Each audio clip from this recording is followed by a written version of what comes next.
lumilipas. Pakiramdam ko ikilayo, hanap at inasa ay pag-ibig mo. Kulang pa ba sa pagmamahal ko? Noon at ngayon hinahanap ka, ang madama muli ang iyong pagsinta. Wagas mong pag-ibig, hindi nag-iiba. Pagsulit mo sana ay madama ko na.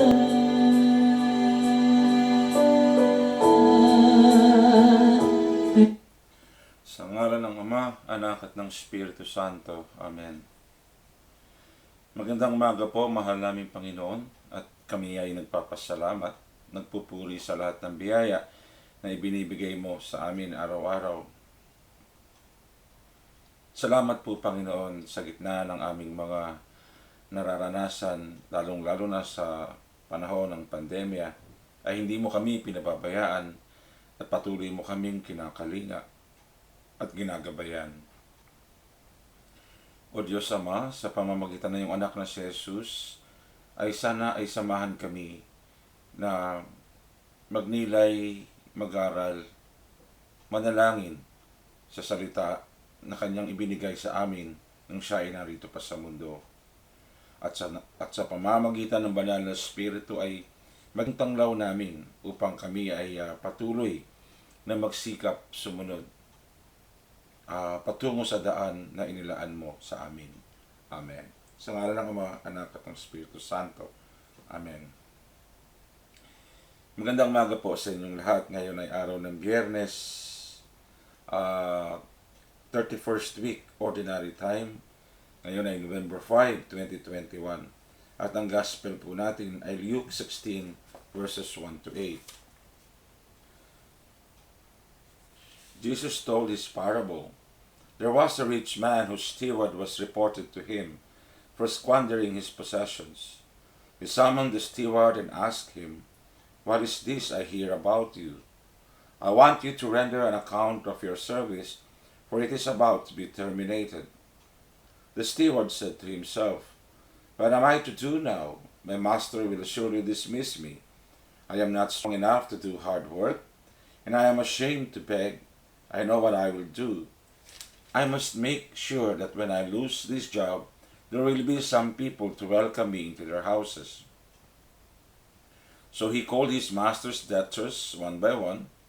He asked the first who came, "How much do you owe my master?" The reply was, 100 jars of oil. The steward said, "Here is your bill. Sit down quickly and write there 50. To the second he put the same question, "How much do you owe?" The answer was, 100 sacks of wheat. Then he said, "Take your bill and write 80. The master commended the dishonest steward for his astuteness, for the children of this world are more astute in dealing with their own kind than are the children of light." The Gospel of the Lord. Praise to you, O Lord Jesus Christ. Yung ating pong Ebanghelyo ngayon, kung ating babasahin at so, sa unang iglap na pangunawa, ang pinag-uusapan dito ay yung tinatawag na hindi pagiging totoo at hindi pagiging tapat nung nagtatrabaho, ng taong katiwala o nagtatrabaho dito sa may-ari ng kanyang, sabihin natin ubasano, kanyang farm. At dahil sa alam niya na siya ay papaalisin na, ginawan niya ng paraan at talaga namang sinasabi nga the wisest way of doing it para hindi siya mapabayaan, at kung sakaling mawala na yung kanyang trabaho galing dun sa kanyang boss, ay may mga taong maawa sa kanya kasi tinulungan niya ito sa pamamagitan ng pagbabawas ng dapat bayaran. Marami pong bagay na dapat nating pag-isipan natin dito, no? O dapat natin pagtunan ng pansin. Sapagkat hindi ito yung simpleng pagtugon lamang dun sa kanyang mga gawa niya o responsibilidad. Sa halip, ginawa niya ng paraan. Hindi pa man nangyayari na siya i-dismiss ng kanyang amo, ay meron na siyang nasa isip na dapat gawin.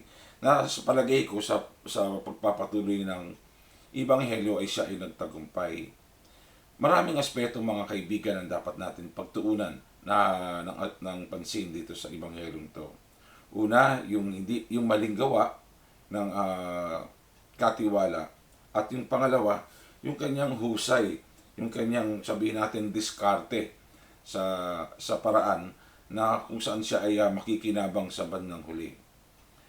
Una po ay yung tinatawag natin na ugali nung taong ito sa kanyang hindi pagiging tapat at sa kanyang tinatawag na pagmamalabis, at lalong-lalo na sa kanyang tinatawag na hindi payak at ganap na loyalty sa kanyang o sincero na kanyang ipinakita sa kanyang amo. Ito ay hindi lang nangyayari nung unang panahon. Kahit ngayon ito ay nangyayari na napakaraming mga tao na hindi nagiging tapat sa kanilang amo, hindi nagiging tapat sa mga tao na kanilang pinaglilingkuran, o kaya sa mga bosses na sa mga boss na kanilang pinaglilingkuran, dahil lagi may pansariling pagnanais o may sariling kapakanan na iniisip araw-araw. Nasa halip na maging totoo at maging tapat sa kanilang pinaglilingkuran, ay laging humahanap ng paraan upang sila ay makapanlamang sa kapwa. At kung hindi man, ay laging sinisecure yung kanilang kasiguraduhan para kung ano man ang mangyari ay meron silang patutunguhan o meron silang mapupuntahan. Hindi po masama ang mag-secure ng ating sarili sa ating kinabukasan. Pero kung ito ay nagiging daan upang tayo ay makapanglamang sa kapwa, kung ito ay nagiging daan upang tayo ay makasira ng iba, ay hindi po ito ang pinapanigan ng Diyos. Isa po yun, Pangalawa, sabi nga natin na yung pagiging madiskarte ng katiwala, na sa halip na singilin ng ganito kalaki para dun sa may-ari, binawasan niya dahil yun ay tatanawing utang na loob ng mga taong tumanggap at nagbayad ng may bawas dahil sa tulong mismo nung katiwala na sumisingil sa kanila. Mga kaibigan, tayong lahat ay binigyan ng Diyos ng kakayahan. Tayong lahat ay binigyan ng Diyos ng pagkakataon na madiskubre, papagyamanin ang kakayahan, papagyamanin ang talento kung saan ka nababagay at kung saan ka uunlad. Maaring ang iba ay nasa talento ng edukasyon. Ang iba ay maaring binigyan ng kakayahan ng Diyos sa talento ng husay at galing sa pamamagitan ng pagbabahagi ng kanilang pag-aaral, ng kanilang talino sa larangan ng akademya. Maari naman ang iba ay binigyan ng Diyos ng kakayahan sa paraan ng pag-awit, o kaya naman sa paraan ng infrastructures or infrastruktura kung tawagin. O maaari naman ang iba ay may kakayahan sumayaw na napakagaling. At napakarami pang iba. At kung siguro naman ang mga nagiging pari o ang mga obispo o ang kardinal o kahit ang Santo Papa ay binigyan ng Diyos ng regalo o kakayahan na magkaroon ng tinatawag na tibay at lakas ng loob na mag-aral, pag-isipan, at desisyon ng mabuti kung ano yung nararapat sa kanila. At kung sila man ay maging pari, maging madre man, o maging lingkod ng simbahan, ay maibahagi nila ng buong buo ang kanilang kakayahan sa larangan ng pagpapalaganap ng salita ng Diyos. So napakarami po na iba't ibang talento, iba't ibang bahagi ang ibinibigay ng Diyos. At hindi natin pwedeng sabihin na ang talento ng isa ay maliit, ang talento ng isa ay malaki. Na ang talento ng iba ay mas mahusay kaysa sa talento ng mga nakararami. Iba-iba po ang kakayahan, iba-iba po ang biyaya, pero hindi nangangahulugan na mas magaling ang isa. Ang lahat ito ay pare-pareho sa paningin ng Diyos. Subalit, ito ay dumidepende, ito ay nagkakaiba kung paano natin isinasabuhay yung talento at saka yung gawa na ipinagkaloob sa atin ng Diyos sa paraan ng kabutihan. Katulad ng katiwala dito, mahusay siya, magaling, matalino at madiskarte. Dangan nga lamang, ginamit niya yung kanyang talino, husay at diskarte sa kanyang kapakanan lamang, sa kanyang sarili dahil nais niya sa bandang huli ay meron siyang mararanasang hindi tama, uunahan niya na para siya ngayon pa lang ay meron na siyang mapapakinabangan. Yun ang ginawa nung ating karakter sa Ebanghelyo ngayon. Kaya ito ang sinasabi ng Panginoon dito. Yung ating husay, yung ating galing na ipinakita katulad ng tinatawag na katiwala dito, ay hindi lamang dapat dito natin tignan. Mas maraming aspeto na magagamit natin sa tama, mas maraming paraan o pagkakataon na magagamit natin sa tama at wasto. Ang husay, ang galing, ang talino na ibinigay ng Diyos sa atin. Huwag sana po natin itong gawing kasangkapan upang makapanlamang sa kapwa. Huwag natin ito sanang gawing kasangkapan upang maging madiskarte, upang tayo lamang ang umangat at tayo lamang ang maging maayos at tayo lamang ang maging maganda sa paningin ng iba. Sapagkat hindi po ito ang ninanais ng Diyos. Dahil pagka ganito ang ating intensyon, ganito ang ninanais natin sa Diyos, hindi ito kalugod-lugod sa kanyang pangalan, sa kanyang banal na harapan. Aanhin natin ang paglago ng ating sarili, ng ating pagkatao, ang yaman na ating tinatamasa, kung ito naman ay nagiging daan upang ang iba ay masadlak sa lalong kahirapan, upang iba ay masadlak sa kababaan ng pagkatao na halos hindi na sila makaangat dahil sa hindi magandang pakikitungo ng taong may kaya sa buhay. Hindi po ito ang ninanais ng Diyos. Subalit mapapansin nyo rin po sa bandang dulo, ang sabi, "The master commended the dishonest steward for his astuteness. For the children of this world are more astute in dealing with their own kind than are the children of light." Yung pagbibigay puri, yung pinuri ng master, yung kanyang steward sa Ebanghelyo, ay isang pagpapatunay rin na para bang makikita mo may pagkakamali din yung master. Bakit niya kinakailangan papurihan yung kanyang katiwala?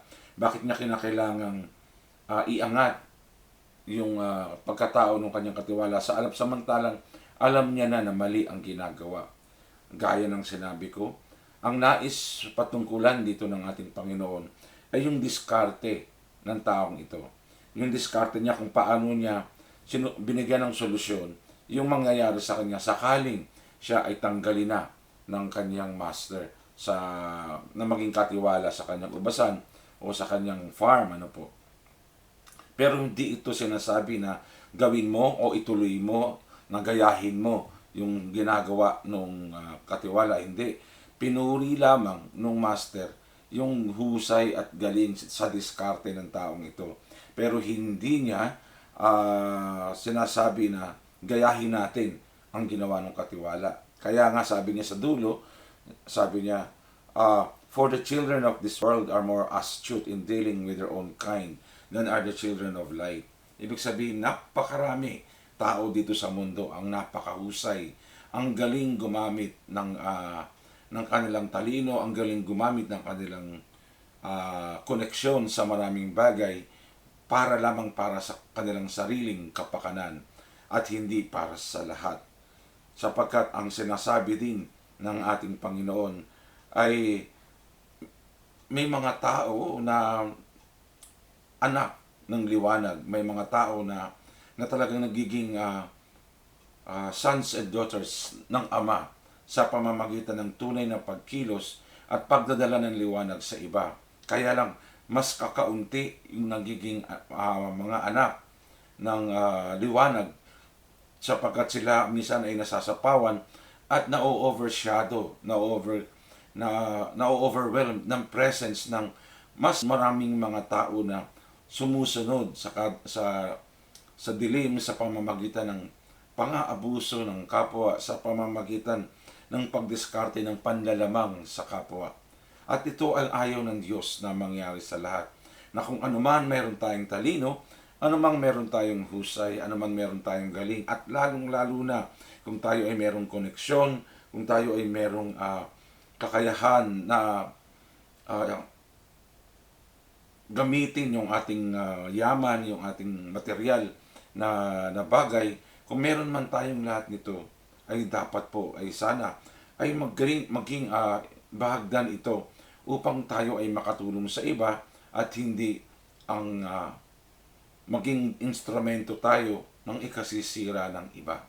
Sapagkat ang Diyos ang mismong nagsasabi, ang tunay na mga anak ng liwanag, ang tunay na mga anak ng Diyos na tumutupad sa kanyang kagustuhan ay ginagamit ang lahat ng kakayahan, ang lahat ng talino, ang husay at galing para sa kapakinabangan ng lahat at hindi ng sarili lamang. Yung puso siguro sana ang tignan natin, ang paanyaya ng Diyos sa ating lahat. Huwag natin gamitin ang ating galing, ang ating husay, ang ating talino upang ibagsak ang iba, upang apakan ng iba, upang hindi maging maganda ang kalalabasan ng mga bagay-bagay na nangyayari dahil sa ayaw na natin sa tao. O maaaring dahil sa hindi na natin gusto ang mga ipinakikita ng mga taong ito sa atin, sa halip na tayo ang maging daan upang sila ay magbago, tayo pa ang nagiging daan upang sila ay lalong mawala at masira sa paglilingkod o sa ugnayan nila sa Panginoong Diyos. Napakaraming paraan po, Panginoon, na sinasabing diskarte lamang upang maibabaw natin ang ating sariling intensyon, ang ating sariling kapakanan. Napakaraming paraan, mga kaibigan, na kung saan ang tao sa mundo ngayon ay gagawa ng mga bagay na ikasisira ng iba. Na magiging dahilan upang malungkot, mawalan ng gana at panghinaan ng kapwa.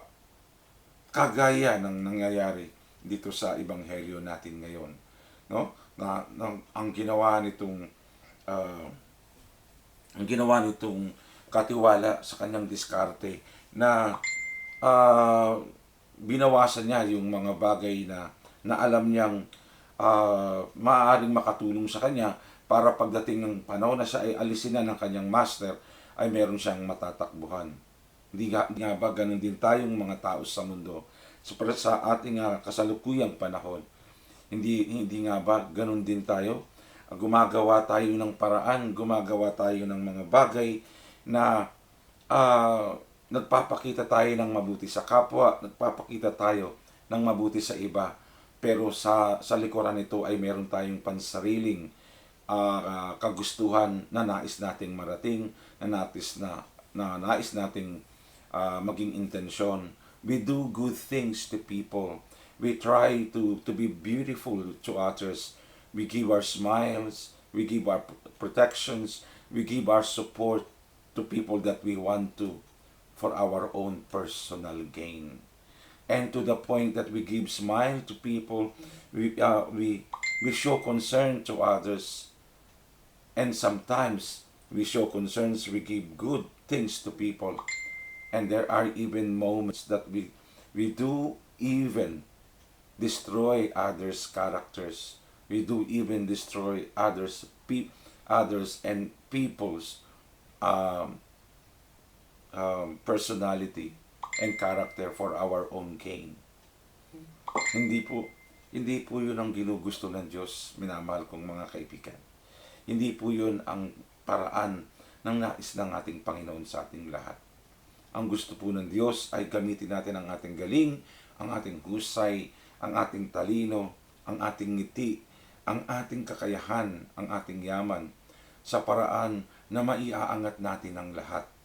At hindi tayo namimili na kung sino yung gusto nating proteksyonan ay yun lamang ang ating poproteksyonan. na kung sino yung gusto natin pakitaan ng mabuti ay nandoon lamang tayo.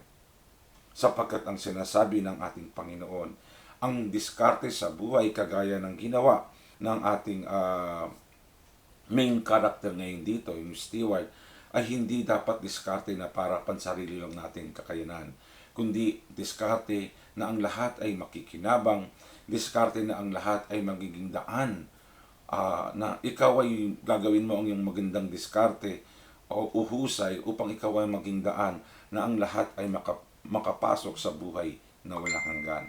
Hindi sa paraan ng paninira, hindi sa paraan ng kung ano pa mong ginagawa mong hindi tama. Sapagkat ang husay at galing, ang talino po nating lahat ay hindi sa atin galing. Yan ay sa Diyos, yan ay sa Panginoon. Sana po mga minamahal kong mga kaibigan, ito po sana ang maging kasangkapan nating lahat, ang maging instrumento nating lahat. Ang tayo ay ang maging daan ng pag-ibig at pagmamahal ng Diyos, at hindi ng pagkakawatak-watak, hindi pagkakasira-sira, sapagkat alam nating lahat na ang Panginoon ay Diyos ng pagkakaisa, Diyos ng pag-ibig, at Diyos ng tinatawag ng may pagpapakababa sa buhay at sa mundo. Sapagkat ito din dapat natin ang tingnan natin sa ating lahat, na tayo ay maglingkod ng may kababaan ng loob, na tayo ay maglingkod ng may pagnanais, na may ibahagi natin ang ating sarili sa iba, nang hindi lang tayo ang aangat sa harap ng Diyos, kundi kasama rin ang mga tao na alam nating makakatulong tayo upang sila ay umangat sa paningin ng ating Panginoon. So sana po mga minamahal kong mga kaibigan, gawin po sana natin itong isang paraan na kahit sa maliliit man lamang na bagay, kahit sa maliliit na bagay, sa pagngiti, sa pagtatanong kung kumusta ka na, o ayos ka ba, sa pagtatanong kung maigi ba ang iyong kalagayan, sa mga simpleng bagay na ipinakikita natin na concern sa bawat isa, doon po nagsisimula ang tunay na pagbabahagi ng katapatan sa Diyos at katapatan sa tao. At kung makaya natin itong dagdagan sa iba't ibang paraan, mas makabubuti. Pero ang lagi dapat nating tandaan, ang ginagawa natin ay hindi para makapanlamang, ang ginagawa natin ay hindi para makapang-apak ng kapwa, ang ginagawa natin ay hindi para palabasin na sila ay mali at tayo ang tama, hindi para palabasin na sila ay walang kwenta at tayo ay magaling. Hindi yun dapat ang namumutawi sa ating isipan at puso. Sa halip, matalino ka, magaling ka, mahusay ka, nag-aral ka, marami kang naabot, mayaman ka, marami kang pera, gamitin mo ang lahat ng ito sa ganang makakatulong ka na ang mga tao na hindi abot ang kakayahan mo, na hindi abot ang husay at talino mo, pero sa iyong kababaan ng loob at kagandahan ng loob ay mararamdaman nila na ang Diyos ay kumikilos sa iyo. Amen. Sa ngalan ng Ama, Anak at ng Espiritu Santo. Amen. Panginoon, lagi mo po kaming turuan na magkaroon ng kababaan ng loob. Lagi mo po kaming turuan, Panginoon, na lagi naming maramdaman na Ikaw ang kumikilos sa amin at ang lahat ng husay at galing namin ay magawa namin ng paraan at maisakatuparan namin sa gawa na Ikaw ang aming kinikilala at tinitignan at sinusundan at hindi ang aming sarili. Amen. Sa ngalan ng Ama, Anak at ng Espiritu Santo. Amen.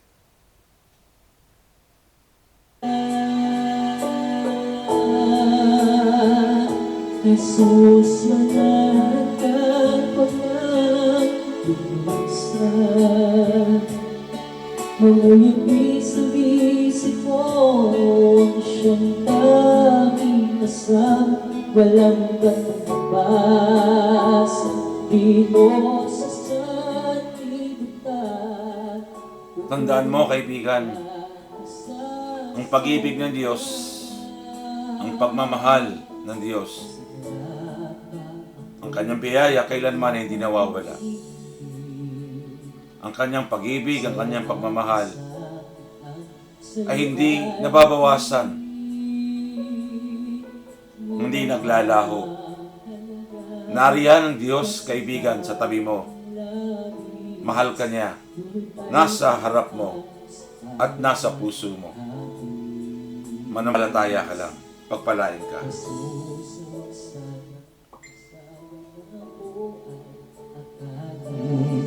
Sa daan, mapunit siyang aking hiling.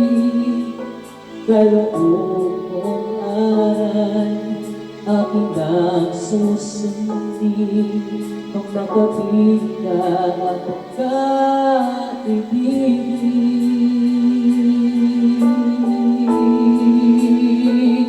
Jesus,